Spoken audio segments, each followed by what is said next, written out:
There's a story that keeps coming to mind more recently. I think it's because my friend's birthday was last week. But I want to tell you a little bit of a story. It's a very rare story, and it's also very tragic. So sorry for being a downer, but there's a point in me telling you this.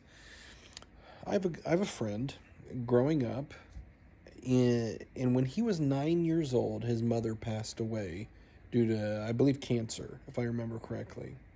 She was 35 years old, very young.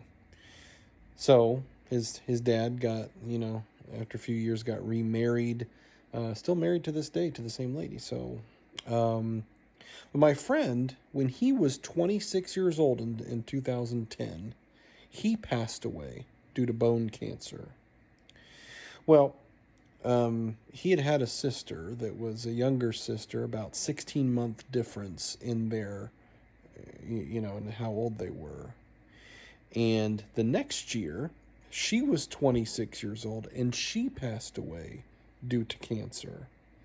So you got to think that there's this guy who had lost his wife whenever she was 35 years old and lost his only two children. Now, I think that the lady he married had children, and they were able to have grandchildren and stuff like that. So, but just the amount of loss. I think about this all the time.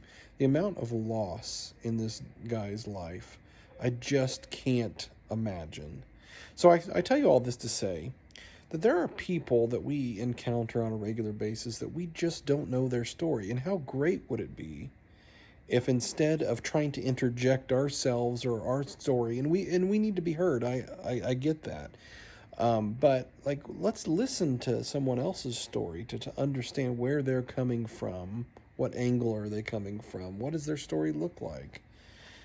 Certainly, we can interject ours at some point, but I'm not saying don't tell your story, but to learn each other's stories, to where we came from, what we've gone through, and not try to one up each other. I think we would get a whole lot more understanding, empathy, compassion for one another when we just sit down and listen to stories. So sometimes they're celebratory, sometimes they're tragic, but understanding that can make all the difference. It's just something I thought about today.